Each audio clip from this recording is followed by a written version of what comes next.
It's a sunny afternoon in the conference room. The team has gathered for an urgent meeting. The project, a cutting-edge software application for a client, has been running behind schedule and facing multiple setbacks. Sarah, the project manager, looks anxious as she addresses the team. Alright team, we need to face the reality. The software we promised not where it should be. It's becoming clear we're not going to hit the final deadline. We've missed multiple milestones and frankly, the quality is inconsistent. Our client Zoe is getting frustrated and I don't think we can push back the delivery date any further. I agree. The development team has been working long hours, but we're still getting bugs that should have been caught with testing. And to be honest, communication between departments hasn't been great. It's a mess, Sarah. Sitting across the table, her face tight with concern. This is becoming a serious issue for us, Sarah. We've already delayed the project twice. If we delay again, we have to consider our partnership. You need to give me a clear reason why this is happening. What's going to be done about it? Sarah feels the pressure mounting. She knows she needs to act quickly to salvage the project. She has to make a difficult decision, calling in an external audit to evaluate the project's progress, identify the root causes of the issues, and propose solutions. A few days later, Jess, the lead auditor, steps into the project's office. She's known for her no-nonsense approach, her ability to cut through the noise, and pinpoint problems that others often overlook. Sarah briefs her on the situation. We've hit a wall. I need you to evaluate working central. Look at our processes, timeliness, and resources. Be honest, if we're doing something wrong, we need to know so we can fix it before we lose the client. Naturally, I start reviewing your goals and the project plan, then interview the team. And get a sense of how things are functioning. I'll focus on areas, time, quality, and communication. The audit will help uncover any systemic issues and we will work together to fix them. Over the next few days, Jess conducts interviews with the development team, the QA department, and even the client's representatives.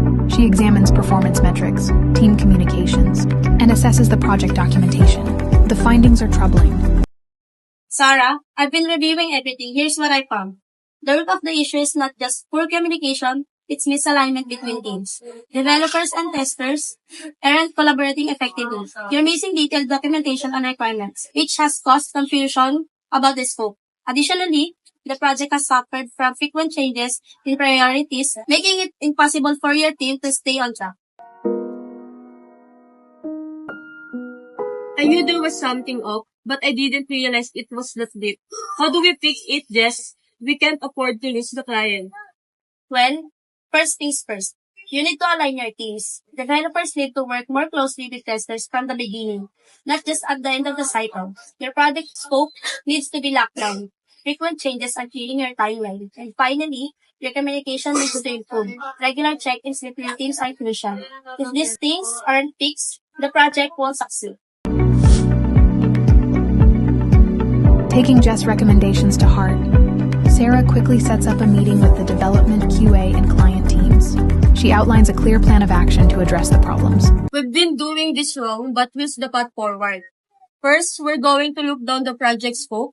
No more last-minute changes. I'm assigning team leads from development and QA to work closely together from the start, ensuring that everyone is on the same page.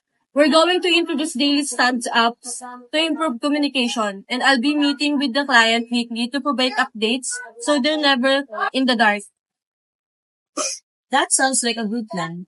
I felt for a while that we were working siloed. If we can collaborate better with the QA, we should catch issues much earlier. Honestly, I'm relieved to hear that. We've been patient, but we need to solve some good stuff. I appreciate you taking charge of this, Sarah. Let's see if this approach helps.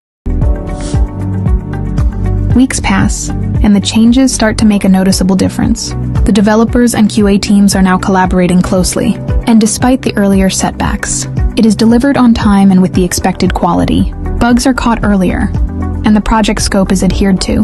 Communication between Sarah's team and the client is transparent and frequent. The project finally reaches the final stages.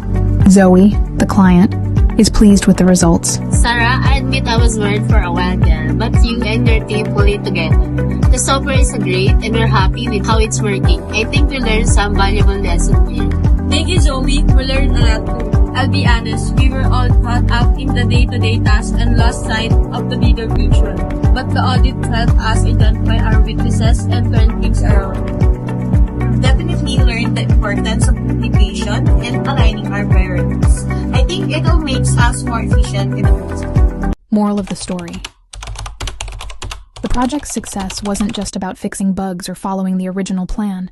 It was about taking a step back, assessing the situation, and being willing to change course when things weren't working. The audit process, though uncomfortable, helped the team recognize their flaws and implement the right solutions. The key takeaway is that regular evaluation and willingness to adapt are essential for success. Sometimes, you need an external perspective to point out what you can't see from the inside. By being honest about mistakes and taking actionable steps to improve, even the most troubled projects can be saved.